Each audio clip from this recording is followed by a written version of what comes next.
on rencontre bien des sacrifices.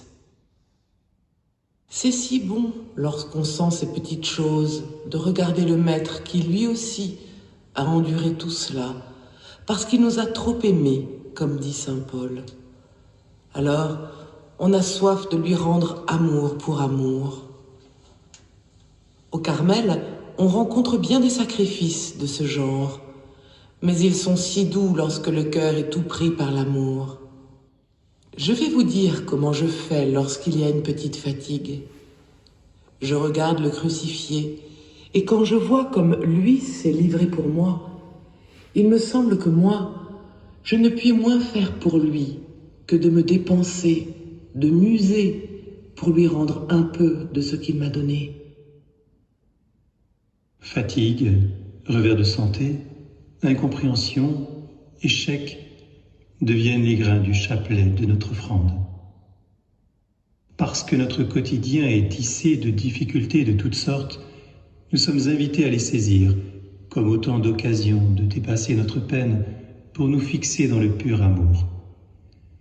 Ce chemin de croissance passe immanquablement par un simple regard posé sur Jésus, dont l'exemple nous décentre de nous-mêmes.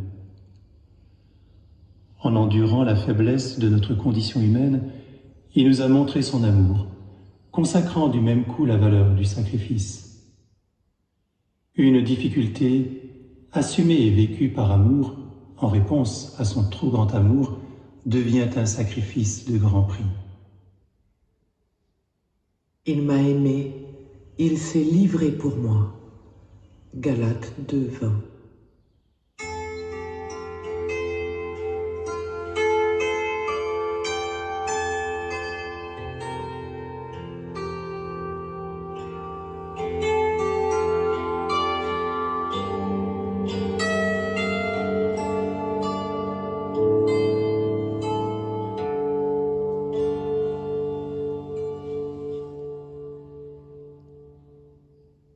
Je m'efforce d'accepter toutes les petites contrariétés du quotidien et m'apprends à détourner mon regard de moi-même et de ma peine pour considérer Jésus en croix.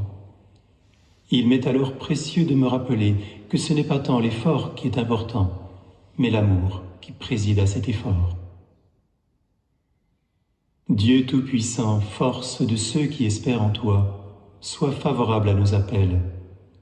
Puisque l'homme est fragile, et que sans toi il ne peut rien, donne-nous toujours le secours de ta grâce.